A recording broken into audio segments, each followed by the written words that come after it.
شمار شهدای حمله رژیم صهیونیستی به منازل مسکونی در منطقه پردیسان قم به 20 نفر رسید. در این یورش بیرحمانه 10 تا از خانواده ما که 8 تاشون مهدی بودن، 2 تاش هم که یکی عروس بود، یکی هم مادر بزرگ بود، شهید شد. خواب یکی از دوستان اومده بود 3 مرتبه یک جمله کوتاه را تکرار کرد. گفته بود من حسینی زندگی کردم، من حسینی زندگی کردم، من حسینی زندگی کردم و من اشقتو قتلتو. حسین آقا و آقا رضا عقد این دوتا جوان عزیز قرار بود با هم خونده بشه. علی اکبر محمد جواد، علی اکبر کلاس 5 و این دوتا همیشه با هم بودن داداشا. الهی دورشون بگردم. می اومدن زنگ در خونه ما رو هر روز میزدن که به محمد حسینتون میگید بیاد با هم فوتبال بازی کنیم. مبینا چجوری پیدا شد؟ دیر پیدا شد مبینا. حدود بیش از 24 ساعت گذشته بود، پیدا نمی‌کردن مبینا رو و وقتی هم که پیدا شد یکی از اهالی داوطلب که معلم کلاس 6 بود ایشون، تو زیرزمین یکی از همسایه‌ها فکر کرده بود عروسکه.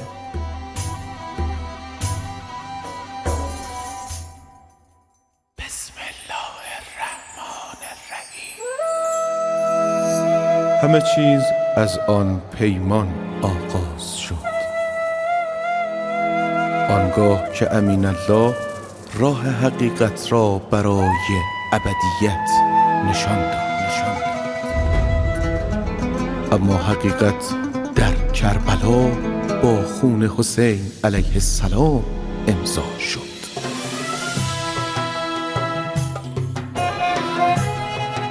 حقیقتی از غیرت نخلستان‌های جنوب تا ایستادگی جنگل‌های شمال و ناگهان انفجار نور. انقلابی که در آتش دفاع مقدس صیقل خورد و در دفاع از حریم حرم بالغ شد. اما آزمونی سخت فرا رسید. داغ جانکاه رهبرمان در میان شعله‌های جنگ رمضان.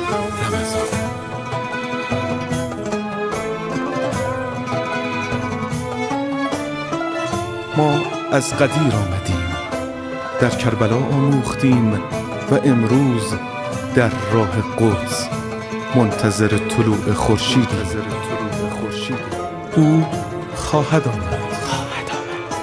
اوست که میراث‌دار عدالت است. میراث.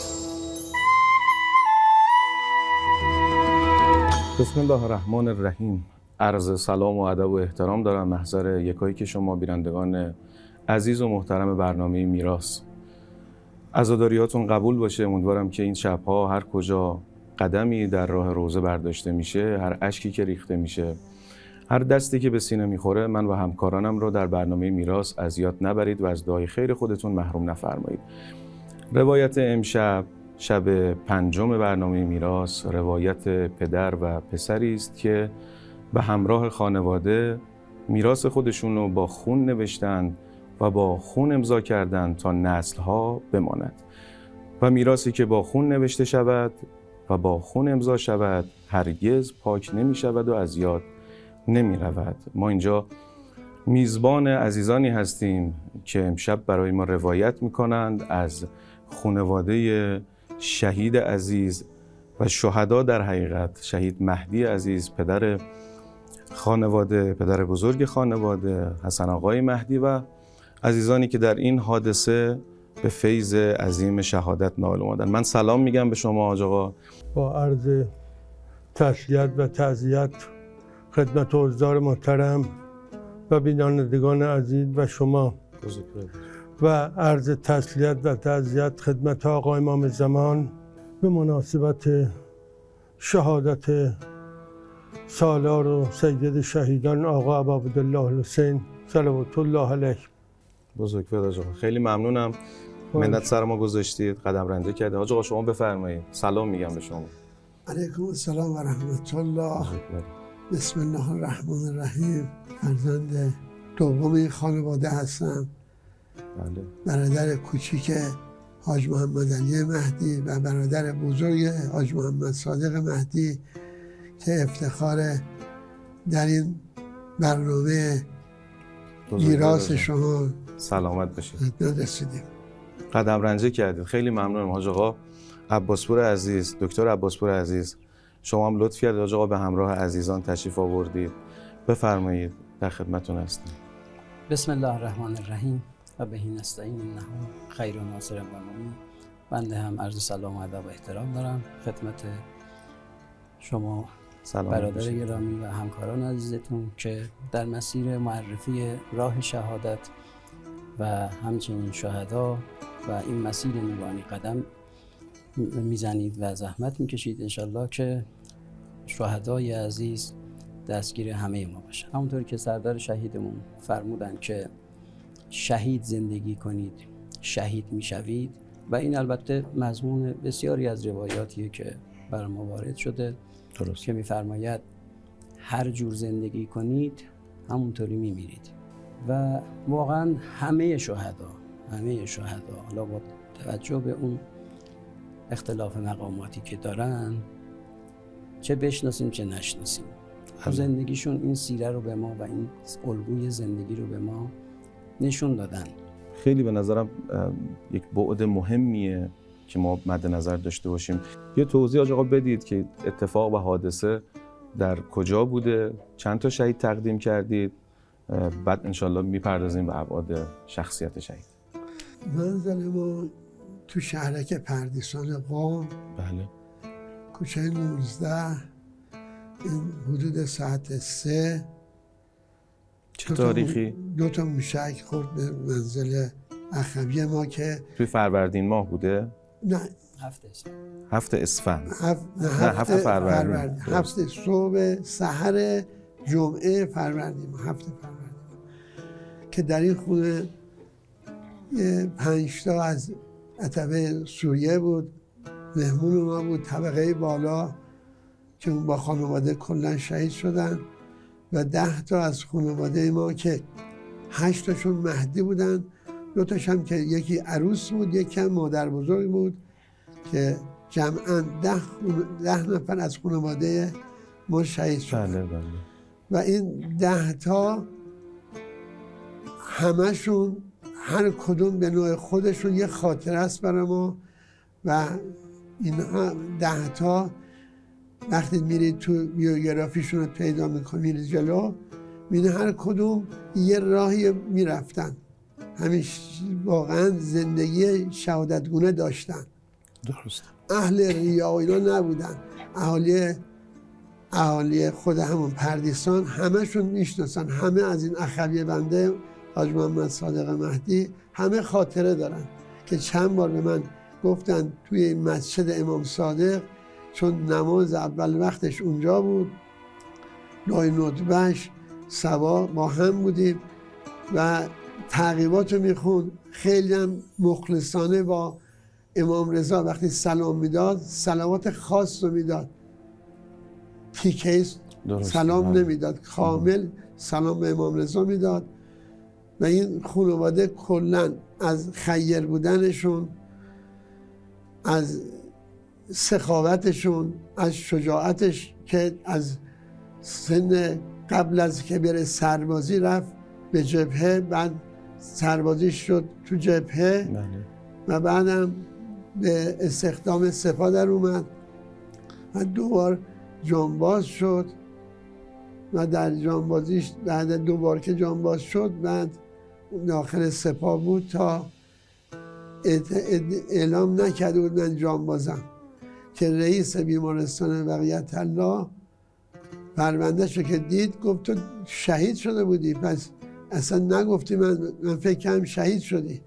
من اطلاع نداشتم. اطلاع نداشتم، ولی حالی که پرونده‌شو دید هم حقوقش رو اضافه کرد، 5 شنبه هم تعطیلش کرد، بعد چند وقت 6 ماه هم که بازنشسته‌اش کرد. بازنشسته شد چون کارش فنی بود، کار فنی داشت، 5 تا گواهینامه داشت، گلیدر، بردیزر، جرثقیل و تصدیق یک راننده مایلر و اتوبوس بود و موتور. فوق‌العاده از نظر علمی پیشرفت داشت، از قرآنی تفسیر قرآنی پیشرفت داشت، ریاضی مثلا معلمش داشت درس میداد، بلند شد اعتراض کرد به معلم، گفت اینجا رو اشتباه گفتی، ایکس فلان این نمیشه. گفت جوابش هم این نمیشه که شما دادی. گفت یه پا تخته. اومد همه رو نوشت، چند تا پشت سرم نوشت و اینم جواباش اینم جواباشه. از نظر فنی توی خونه دستگاه خودش گرفته بود، تو خونه MDF میزد، مثلا آشپزخونه یه بنده خدا تخریب بود درست میکرد، MDF واسش درست میکرد، شیرالات رو درست میکرد، تأسیساتی، آب گرم کن، قفل در. من چون 18 سال خادم مسجد امام صادق هستم، اکثر علما اهل علم منو میشناسن، زنگ میزدن که ما اومدیم در خونه کلید رو گم کردیم، بیا. این میومد قفل در رو وا میکرد، خودش کلید میساخت. شما پس میگید حاج صادق یک شخصیت نخبه بود و چند بعدی. یعنی ایشون هم به جهت علمی شخصیت نخبه‌ای بودن، هم به جهت فنی، هم به جهت اجتماعی که بازنشسته سپاه پاسداران بودن که شما دارید بگید. و اون ترکیبی از این اتفاقات باعث شده، اینو من میتونم نتیجه گیری کنم، که خدمت به خلق اولویت ایشون بوده. درسته؟ بله. یعنی شما میفرمایید که تأسیسات بلد بودن، بنایی هم بلد بودن، همه چی، همه کاری میکردن، گشتبری میکرد، بنایی میکرد. مثلا میومد خونه شما بی موقع بود، لوله آب ترکیده، به من زنگ میزدن، آقا خبر میدادن حاج صادق میگفتن خونه طرف خونمون یخ زده لوله ترکیده.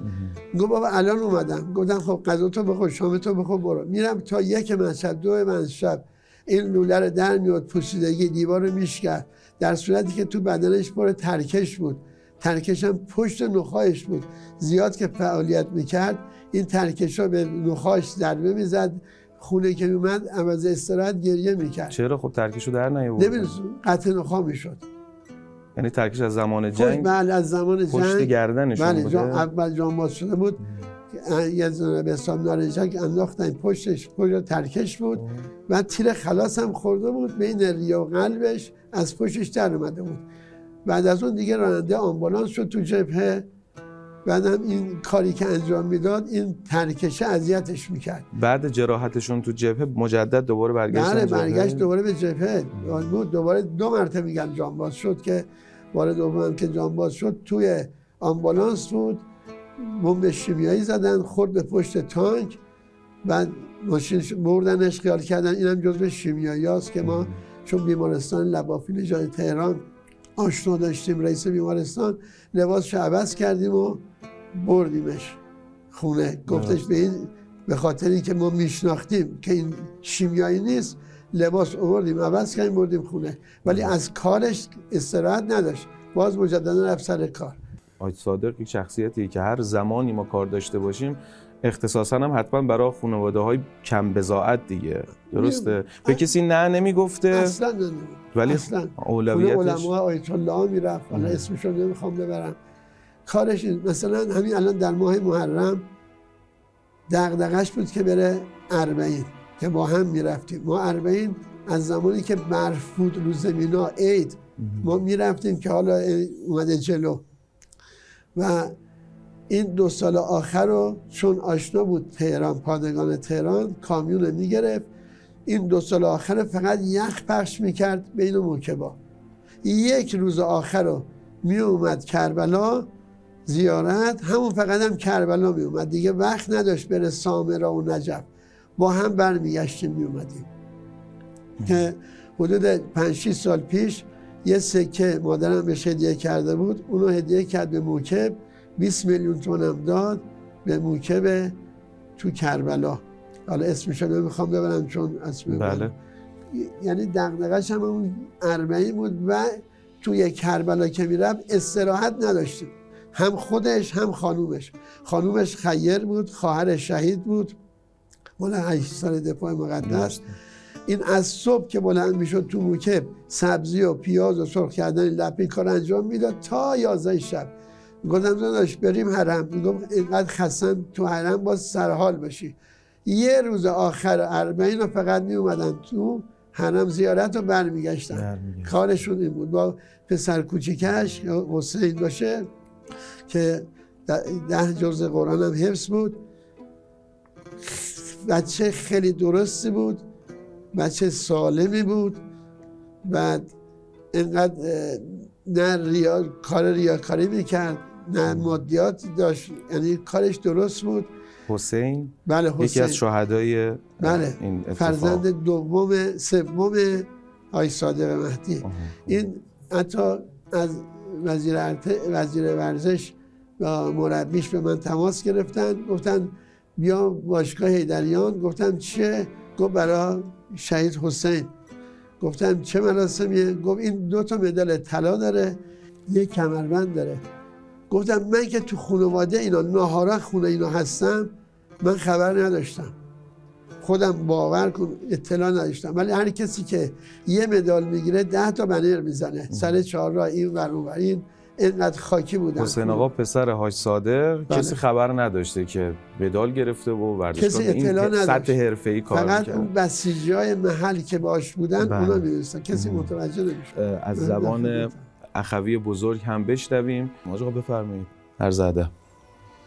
عرض کنم خدمت شما که این شهدا هر کدوم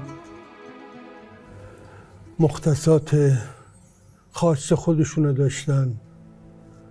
بعضیاشون مظلوم بودن، بعضیاشون حافظ قرآن بودن، 10 جز قرآن، 12 جز قرآن. 3 نفر از اینها خادم حضرت معصومه بودن. بله. و اما همه اینها ریشه در لقمه حلال داره. درست.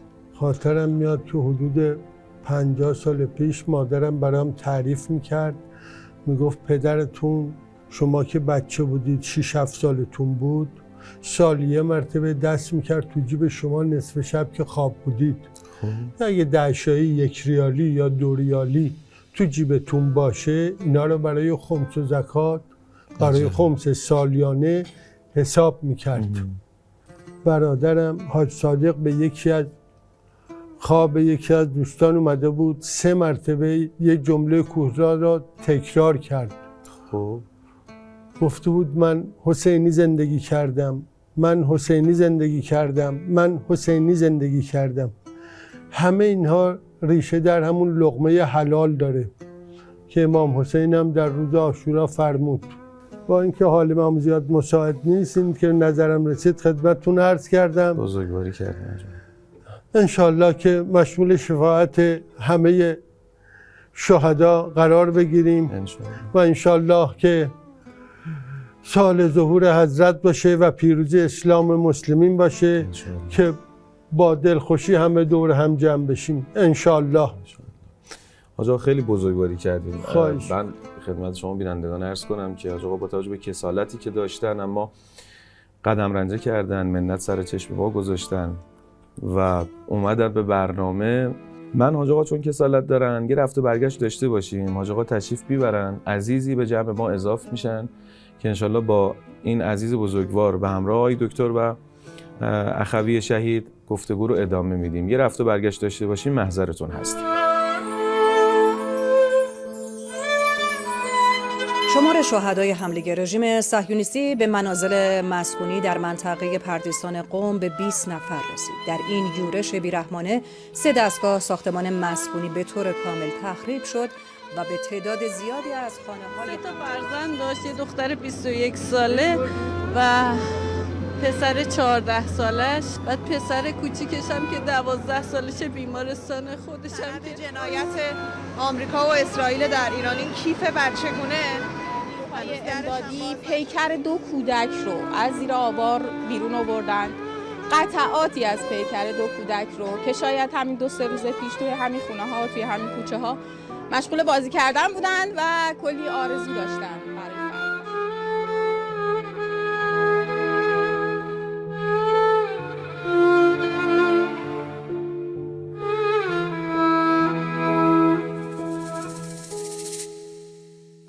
ألا من كنت مولاه فهذا علي مولاه. انتي سلم لمن سالمكم و حرب لمن حاربكم. های جوانای ما برای این جهاد می‌فکرند. امام حسین علیه السلام فرمود مثلی لا یبایع یزید.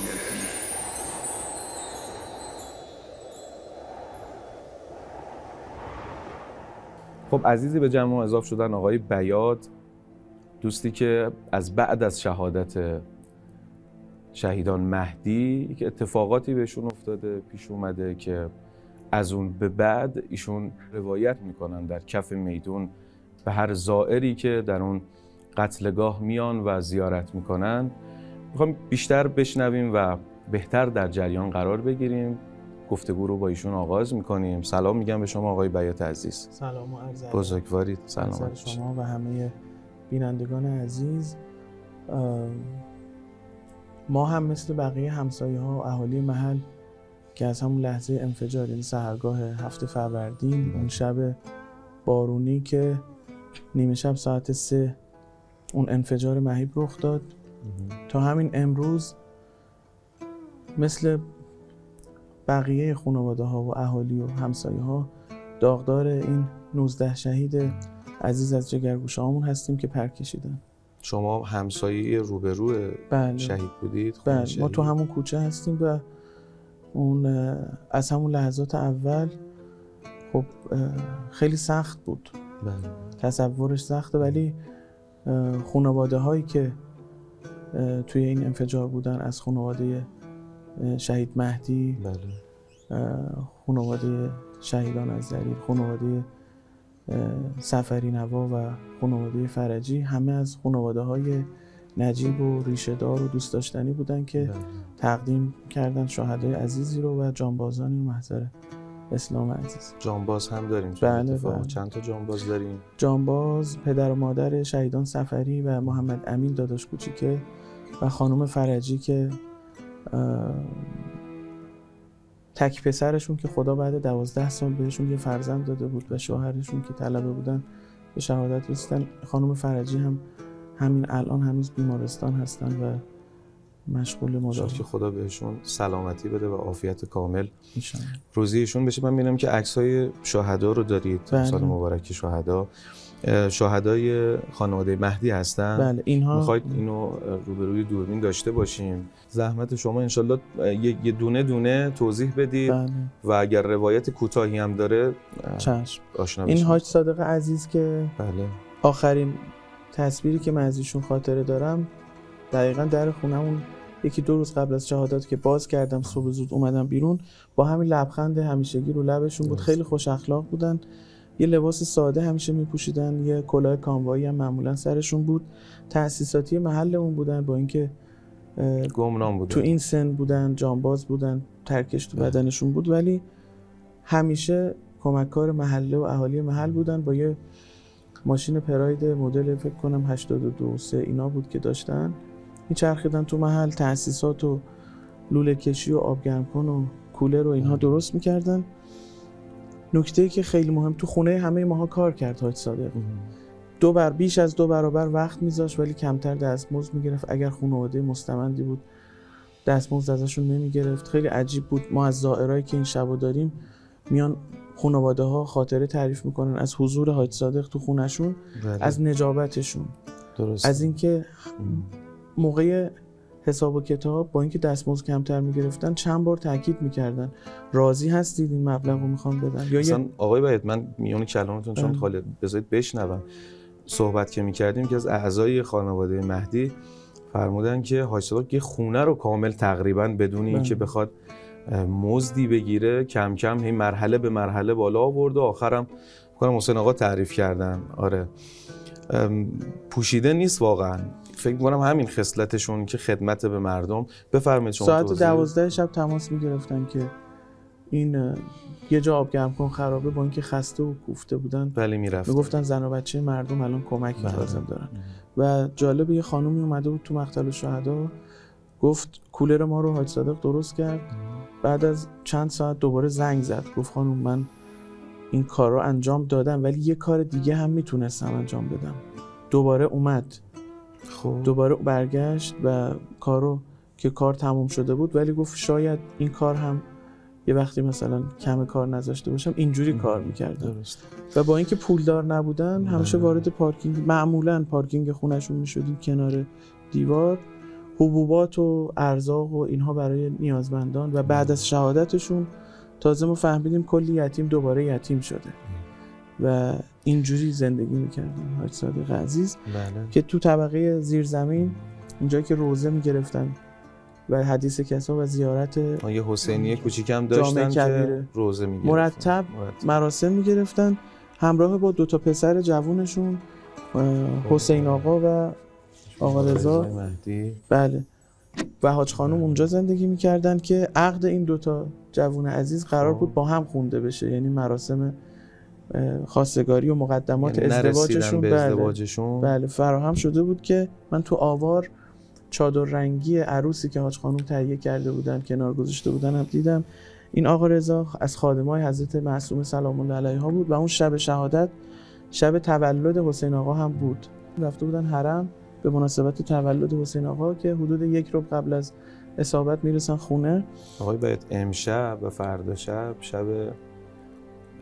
یتیم‌های امام حسنه که شب‌ها روزه میخونن، روزه خون‌ها، که من موضوعیت شاید این باشه که حالا هم امشب هم فردا شب این 2 عزیز داماد هم نشده بودن و هنوز آرزوها داشتن.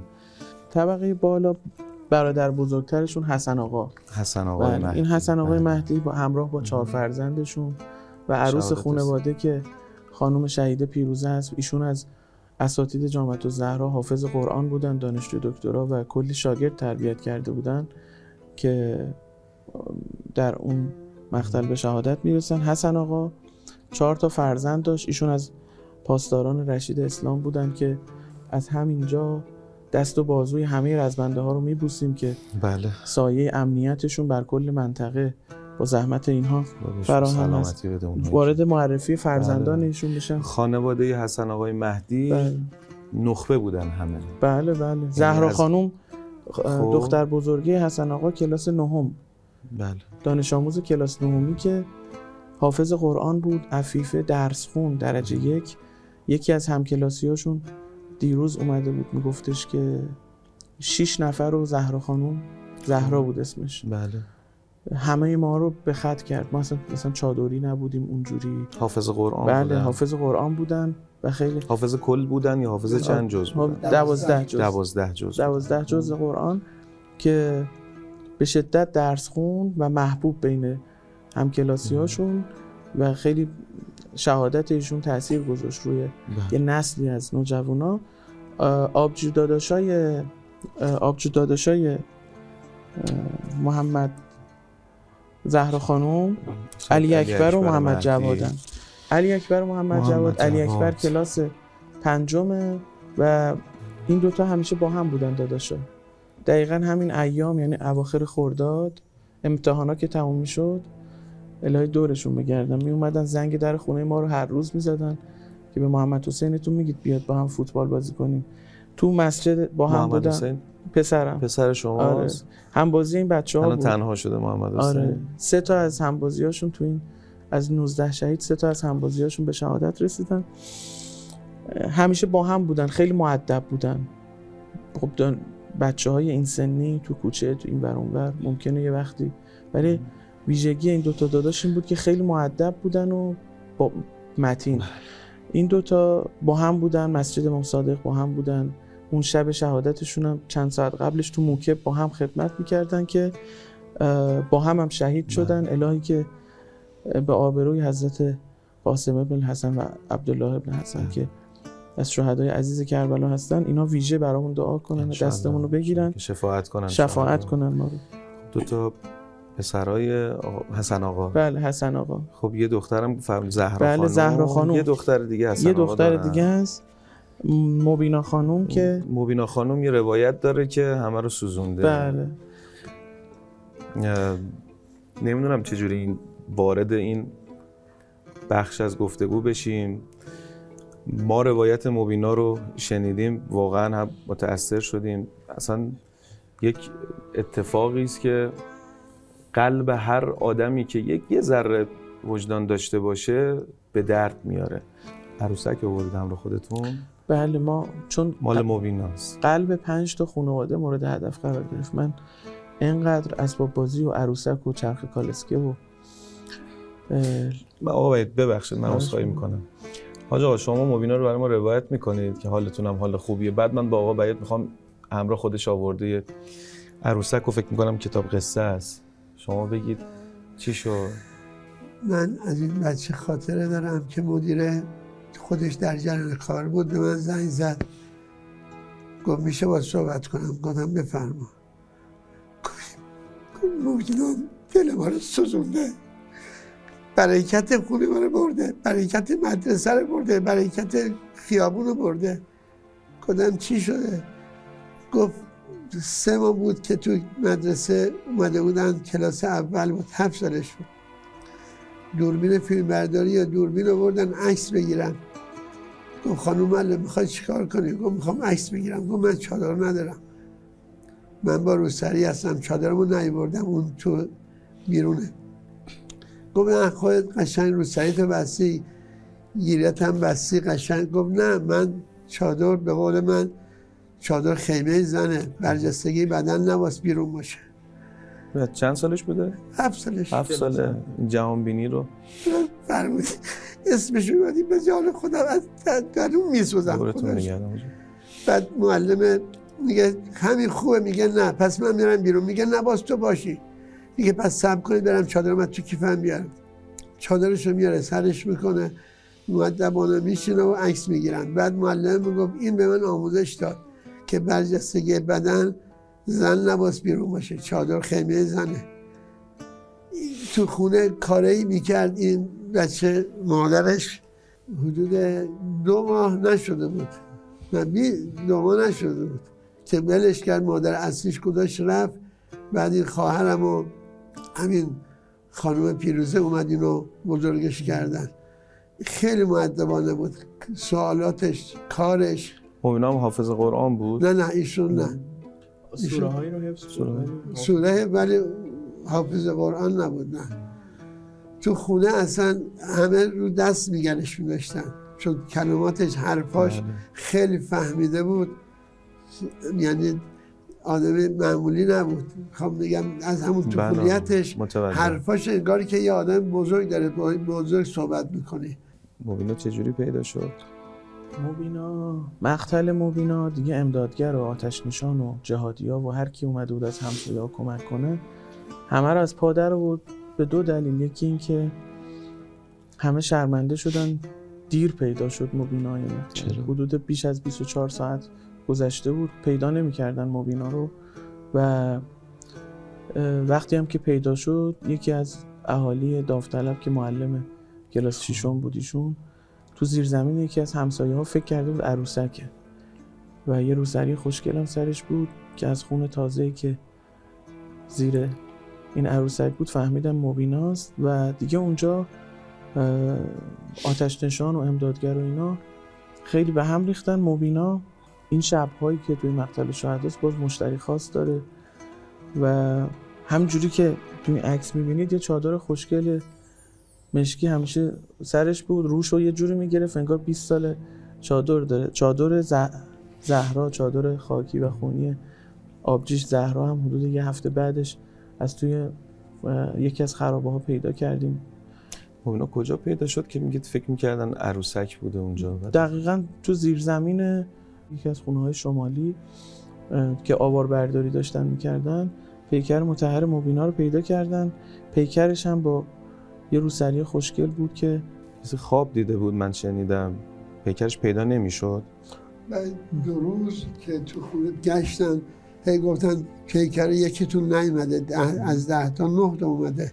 همه هرس میخوریم میخوان تجنازه کنن، چیکار کنیم.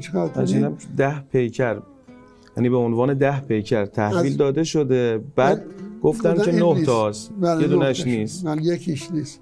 بعد گفتن نکنه اینم اربا شده که چون تیکه های گوشت رو جمع میکردن گفتن نکنه اونه. بعد پشت مبل افتاده بود که صابخونه وقتی وارد خونه شدن و 2 روز اومدن دیدن اونجاست. این لنگ کفش و عروسک مبینا شما کفش رو بگیرید که ما شبای اول یکیشو پیدا کردیم، شبای بعد یکی دیگه. اینم از همین عروسک خرگوشی هست که خیلی از دخترها دارن، دختر منم داره از همین عروسک ها. این رو همسر شما شناسایی کردن که مبینا تازه خریده بود این عروسک رو برای عید، خیلی هم دوستش داشت این عروسک رو و خیلی من عروسک پیدا کردم توی اون مقتل شهدا از همسایه ها شهدای دیگه، بله، که یکیش این بود و از همون شب اول تا همین الان که شاید بیش از 50 شب گذشته باشه از اون حادثه، مردم عین پروانه تو مقتل شهدا میچرخن. اینا رو هر شب ببخشید، اینا رو هر شب شما براشون روزه میگید، مردم هم باشون گریه میکنن؟ ما اندازه اونقدری که وظیفمون باشه و نفس داشته باشیم، توان داشته باشیم، هر شب معرفی میکنیم شهدا رو و زائر داریم از همه جای ایران میان، همه جای قم. بله، ما دیشب از بابل و سمنان داشتیم، از مشهد، خرم‌آباد، کرمانشاه و کشورهای مختلف، از جمهوری آذربایجان، از ترکیه، از عراق، پاکستان. شما قبلا روایتگر بودید آقای بیات؟ نه، من همسایه. یعنی سابقه روایتگری نداشتید؟ از زمانی که شهدای پردیسان به شهادت رسیدن بر حسب وظیفه این کار انجام دادید؟ تنها کار و کوچکترین کاری که میتونیم بکنیم اینه که لااقل اسم و رسم این شهدا رو که واقعا حسینی زندگی کردن رو به مردم معرفی کنیم. هرچی به شهدا نزدیکتر میشیم و خاطراتشون رو مرور میکنیم، تک تک شهدا از مهدی و معین و این بچه‌هایی که الان معرفی کردم و خانواده‌هایی که حاج صادق و اینها، متوجه میشیم که شهادت یک اتفاق نیست، یه انتخابه و اینها توی مسیر افتاده بودن که خدا خریدشون. ما میخوایم ببینیم که از زعم شما، به نظر شما اون میراث چیه؟ الان جنبندی شما چیه؟ 2 نکته خیلی مهمه. یکی لقمه پاک و حلاله. درسته. که حاج صادق حلال حلال حلال حلال سر سفرش می آورد، حلال هم خرج میکرد. و 2 ادبشون به اهل بیت علیهم السلام. حاج آقا شما بفرمایید، فکر میکنید اون میراث اصلی که شما مد نظرتونه به غیر از لقمه حلال و ادبی که آقای بیات فرمودن، شما بفرمایید؟ برادرم حاج صادق برای پدر مادرم شبانه روز وقت میذاشت که حتی ما یه سال $150 دادیم، ویزا گرفتیم برای کربلا 40. پدرم حالش بد شد، گفت شما برید من خودم میام. ما رفتیم کربلا، زیارت رو کردیم، 40 تموم شد، اومدیم چون پدرم حالش بد و بردوش بیمارستان، نتونست. $150 ویزاش هم باطل شد. هر کسی باشه میگه بذار برم، بابا میذارم بیمارستان میام. حتی وایساد شبانه روز در خدمت پدر مادرم بود. خیلی ممنونم از شما آقا. میخوام جمع‌بندی نمون جناب دکتر، یه رفت و برگشت کوتاه داشته باشیم. شما هم انشالله اون خروجی رو که میتونید به بینندگان بدید و انشالله ارتباط بگیرن و به ما بگید و پایان بخش برنامه‌مون باشه. یه رفت و برگشت داشته باشیم، محضر حاج آقا هستیم. بفرمایید. بین پیکرهایی که از بامداد امروز تا الان از زیر آوار خارج شده، از کودکان خردسال وجود داره تا افراد میانسال و افراد مسن‌تر. اما نکته مهمتر اینه که این نوع اتفاقات و این نوع حمله ها کوچکترین خللی توی عزم و اراده این مردم نتونسته ایجاد بکنه و اینو میتونید توی صحبت با تمام همسایه های این محله ها هم مشاهده کنید.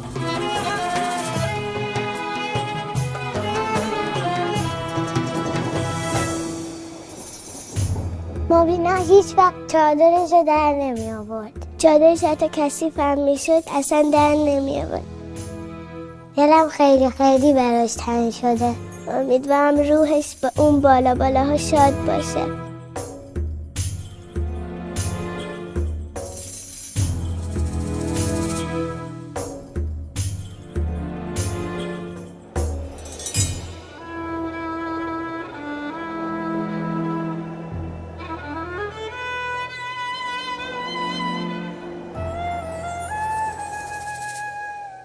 خب بخش آخر گفتگوی ما و جمع‌بندی ما، هم آقای بیات 2 شاخصه رو گفتن، هم حاج آقا.